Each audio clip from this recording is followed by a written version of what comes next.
ವರಮಹಾಲಕ್ಷ್ಮಿನ ಕೂರಿಸುವಾಗ ನಾವು ಅದಕ್ಕೆ ಮುಂಚೆ ಆಲ್ಮೋಸ್ಟ್ ಒಂದು ತಿಂಗಳಿಂದ ಎಲ್ಲ ತಯಾರಿ ಮಾಡ್ಕೊಳ್ತಾ ಇರ್ತೀವಿ. ಅದೇ ವಿಸರ್ಜನೆ ಮಾಡುವಾಗ ಎಷ್ಟು ಬೇಜಾರಾಗುತ್ತೆ ಅಲ್ವಾ? ಇನ್ನು ಈ ಮುಖವಾಡದ ಹಿಂದೆನೇ ಒಂದು ದೊಡ್ಡ ಕಥೆ ಇದೆ. ನಾನು ಮುಖವಾಡ ತೊಗೊಂಡಾಗಲೇ ಹಬ್ಬನ ಶುರು ಮಾಡಿದ್ದಂಥದ್ದು.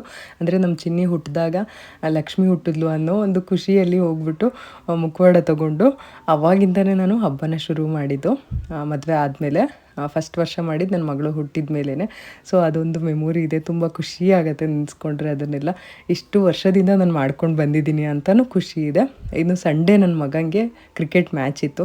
ಸೊ ಬೆಳಗ್ಗೆನೇ ಎದ್ದುಬಿಟ್ಟು ಸ್ವಲ್ಪ ಎಲ್ಲ ತಯಾರಿ ಮಾಡಿಕೊಂಡು ಅವನಿಗೆ ಮನೆಯಿಂದನೇ ಜ್ಯೂಸ್ ಮಾಡಿದ್ದೆ. ಅಂದರೆ ಮನೆಯಲ್ಲೇ ಬೆಲ್ಲ ಮತ್ತು ನಿಂಬೆಹಣ್ಣು ಎಲ್ಲ ಹಾಕ್ಬಿಟ್ಟು ಸ್ವಲ್ಪ ಜ್ಯೂಸ್ ಮಾಡಿ, ಹಾಗೆ ಮನೇಲಿ ಇದ್ದಿದ್ದು ಫ್ರೂಟ್ಸು, ಅದ್ರ ಜೊತೆಗೆ ಸ್ವಲ್ಪ ತಿಂಡಿಗಳೆಲ್ಲ ಇತ್ತಲ್ಲ ವರಮಹಾಲಕ್ಷ್ಮಿದು, ಅದನ್ನೆಲ್ಲ ಇಟ್ಬಿಟ್ಟು ಕಳಿಸ್ತಾ ಇದ್ದೀನಿ ಮ್ಯಾಚ್ಗೆ. ಹಬ್ಬ ಇವಾಗ ತಾನೇ ಆಗಿದೆ, ಮ್ಯಾಚ್ ಬೇಡ ಅಂತ ಅಂದ್ಕೊಳ್ತಾ ಇದ್ದೆ. ಬಟ್ ಮಿಸ್ ಮಾಡೋದು ಬೇಡ, ಅವ್ರವ್ರದ್ದು ಏನೇನಿರುತ್ತೆ ಆ ಟೈಮಿಗೆ ಆಗಬೇಕು. ಮತ್ತು ನೆಕ್ಸ್ಟ್ ಮ್ಯಾಚ್ ಯಾವಾಗ ಸಿಗುತ್ತೋ ಗೊತ್ತಿಲ್ಲ.